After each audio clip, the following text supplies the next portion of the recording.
If you're buying property, probably my favourites have always been the smaller suites, to be honest with you. Rather than having all your eggs in one basket, much better to buy 2 or 3 small suites, and at least if they're in very bad economic times, at least one of them is bound to be rented. Probably, we have a very high success ratio here at Downtown Suites. The small suites we're always renting very readily. The high-end ones, how many people are really looking? When you think about it, if you have a suite for $5,000 or $6,000 a month, by our exacting standards, that means that the client has to be earning $200,000 to $250,000 a year, and then wanting to rent. And the reality is most people who are in that income bracket have already bought something and are living in their own home. So very difficult to actually find tenants that are worthy for those suites. There's a lot of people with illegitimate income who are looking for those things, but we just won't rent to them.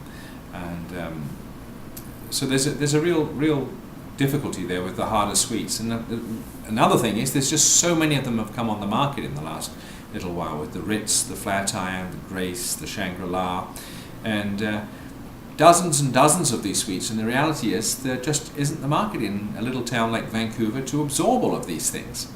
So the bread and butter suites, the $1,200 a month to $1,500 for young urban professionals, they're still well sought after, and we're renting them. And it's a very price-driven market right now. Providing the price is right, we are renting it. We're getting a very good success ratio, but as I say, the success is mainly in the lower end of the market. Sales side is improving.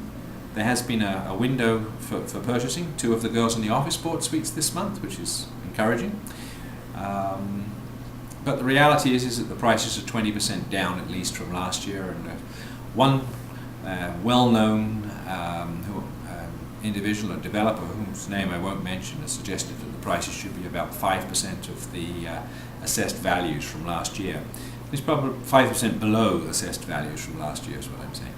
So maybe that's slightly pessimistic, but I think that's closer to where the reality of the marketplace is now.